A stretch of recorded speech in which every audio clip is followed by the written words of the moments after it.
Most entrepreneurs plan their week like they're locking in a flight path. Sunday night, they map out every hour, lock the calendar, and treat the plan like a contract with themselves. But the ones who actually get things done, the ones who don't burn out by Wednesday, they plan their week like they're driving with GPS on. They know the destination, but they expect the route to shift. Here's the tension nobody talks about.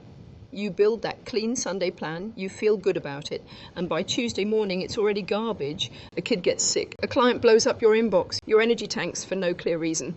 And rigid plans don't bend when that happens, they just break, and then you spend the rest of the week feeling behind instead of feeling like you're driving. By the end of this, you'll have a different way to hold your week, one that bends instead of snapping in half. And I want you to know something most people miss. Forcing a broken plan to stay intact doesn't just stress you out for an afternoon. Your body is actually storing that. We'll get into exactly how in a minute. Let me give you the term first, because once you know it, you'll see it everywhere. It's called allostatic load, and it's the wear and tear your body stores from stress that keeps repeating, not just one rough Tuesday. One bad day, your body handles that fine. Cortisol spikes, you deal with the fire, cortisol drops back down, done. The damage shows up when that spike happens over and over with no real recovery in between, week after week, and your system never fully resets. Here's where rigid planning quietly becomes the problem. Every time your Sunday plan breaks and you force it back onto the original track anyway, that's a stress spike your body has to absorb. Then it breaks again on Wednesday and you force it again, and by Friday you've stacked 4 or 5 of those spikes with zero recovery between them. That's not one bad day. That's a pattern your nervous system is keeping score of, even when your calendar looks fine on paper.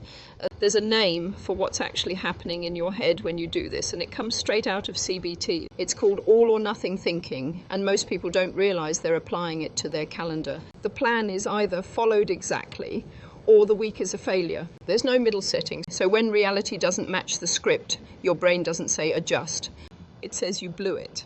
And that's the thought that keeps the stress response firing long after the actual problem is handled. I watched this play out with a client a while back. She wanted one thing that week, a clean, controlled schedule where every block did what it was supposed to do.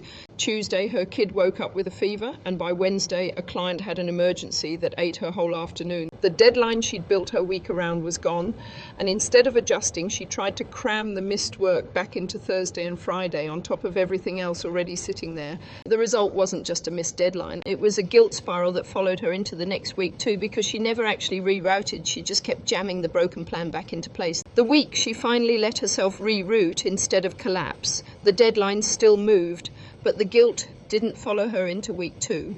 Most people believe control is what lowers stress, and on the surface that makes sense. But the data points somewhere else. Forcing a broken plan to stay intact raises your stress response more than adapting does. Adapting is the thing that actually calms the system down, not the thing that breaks it further.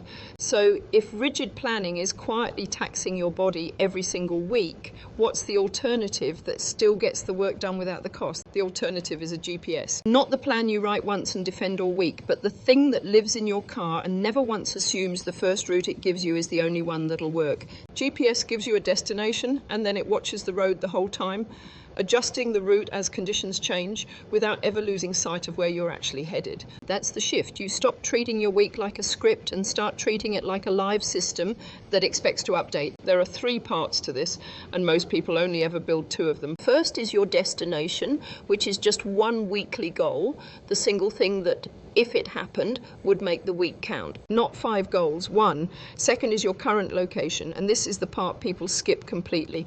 An honest check of where you actually are right now today, not where you hope to be by this point in the week.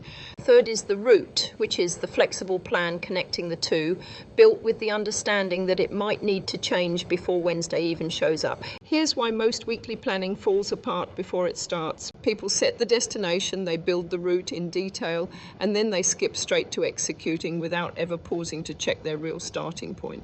They plan from where they wish they were, not from where they actually are, and that gap is where the whole week starts to wobble. It's the same as typing an address into GPS without letting it find your current position first. The directions might be perfect, but they're perfect for a starting point you're not actually standing at. So picture this. Your destination for the week is launch the offer. That's clear, that's one thing, good. But your current location, if you're honest about it, is I'm behind on content and my kid's been up sick for 2 nights. A rigid planner ignores that second part and tries to run the original route anyway, cramming launch tasks into a body and a schedule that can't hold them. Someone using the GPS model looks at that gap and changes the route today, not next Monday. Maybe the launch still happens, just with a shorter content runway. Maybe one piece gets simplified, the destination doesn't move. The route does immediately, because that's what the honest location check was for in the first place. Now, I want you to be careful with this metaphor, because it has a real limit. GPS is great at the next turn, but if all you ever look at is the next turn, you can end up narrow, reacting turn by turn with no sense of the bigger drive you're actually on. Your week needs that same balance. The daily rerouting keeps you flexible, but you still need your longer range vision, your quarter, your bigger goals sitting above the week, so the reroutes are moving you somewhere real instead of just moving you.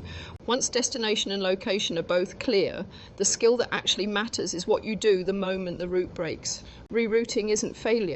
GPS doesn't apologize when it recalculates, and it doesn't treat the recalculation as proof the trip is ruined. It just does its job, which is get you there from wherever you actually are right now. That's the whole function. So when your week needs a reroute, that's not the system malfunctioning, that's the system working exactly the way it's supposed to. The trigger for a reroute isn't some big collapse, it's the first bit of friction. A missed block, a morning that goes sideways before 9 a.m, a meeting that runs long and eats the thing you had scheduled after it.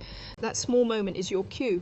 Most people push through instead, treating the friction as something to fight through with sheer effort, and that's exactly where the plan starts to snap instead of bend. So here's the mechanics of what a reroute actually looks like. You pause for a second, which most people skip because it feels like wasted time.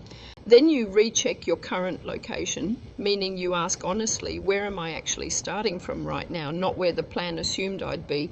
Then you ask what's still true about the destination, because most of the time the goal hasn't changed, only the path to it has. And from there you pick a new route, but only for today, not a full week rebuild, just today. Most people think rerouting means giving up on the goal, like adjusting the plan is a quiet admission of defeat. It's the opposite. Rerouting is the mechanism that protects the goal. The destination survives because the route flexed around whatever hit it. The plans that don't survive are the ones that refuse to bend, because something eventually hits hard enough to break them completely, and then you're not just behind, you're starting over. This is where waypoints matter. Think of your milestones and check-ins as traffic updates, little pieces of data telling you what's ahead before you're already stuck in it. A quick Wednesday check on where you stand isn't busy work, it's the thing that lets you reroute early while it's still one small adjustment, instead of finding out on Friday that 3 days of misalignment piled up into a mess that now needs a real rebuild. And a reroute is smaller than people expect. If you miss a morning, you don't need to rebuild the whole week around it. You need one honest question: what's the smallest next right move? That's it. Not how do I make up for this, not how do I fix the whole plan, just the next move, sized right for right now. Answer that, take the move, and the reroute is basically done. How you answer that question matters more than it looks like on the surface, because this is where the stress bucket comes back into play. Reroute well, and the bucket drains a little, because your body registers that the problem got handled instead of ignored. Refuse to reroute, force the old plan back into place, and the bucket fills instead, stacking on top of whatever was already sitting in there from earlier in the week. So here's what this actually looks like when you build it into your week on purpose, instead of just reacting to chaos as it shows up. Start with the structure and keep it stupidly simple. One destination for the week, not 5 goals fighting for the same 24 hours. One. When you've got 5 destinations, you can't tell which one to protect when things go sideways, so you end up protecting none of them. One destination means when the week gets messy, and it will, you know exactly what you're rerouting toward. Then every morning run a 2-minute location check before you touch your task list. Ask yourself one question: where am I actually starting from today? Not where the plan from Sunday assumed you'd be, not where you wish you were, where you actually are right now this morning with whatever sleep you got and whatever's sitting on your plate. 2 minutes, that's the whole cost. And it's the single habit that keeps you from running Wednesday's route on Tuesday's information. Now, here's the part almost nobody does on purpose, and it's the reason most reroutes end up feeling like emergencies instead of small adjustments. Build-in buffer. Leave 15 to 20% of your week unscheduled on purpose before the week even starts. Not because you're lazy, because you're realistic. A week booked at 100% capacity has nowhere for a reroute to land. Something shifts, and it has to stack right on top of whatever was already there, which is exactly how one missed morning turns into a wrecked week. Buffer gives the reroute somewhere to go that isn't on top of an already full day. The common mistake, and I'd bet you've made this one, is treating Sunday's plan like it's fixed the moment you write it down and then feeling like you failed by Wednesday when reality didn't cooperate. But that plan was never built to survive contact with real life exactly as written. No plan is. The plan's job was to give you a direction to start walking in, not a contract you're breaking every time something changes. Judging the week by whether the plan survived unchanged is judging it by the wrong measure entirely. So here's the question to run midweek whenever something knocks your route off course. Does this route still get me to the destination, or do I need a new one? And that's it. Sometimes the answer is the route's fine, keep going. Sometimes it's not, and you build a new one for today. Either way, you ask the question instead of just grinding forward on autopilot. And this isn't only a productivity habit. As we saw earlier, your body keeps score of every stress spike that doesn't get resolved.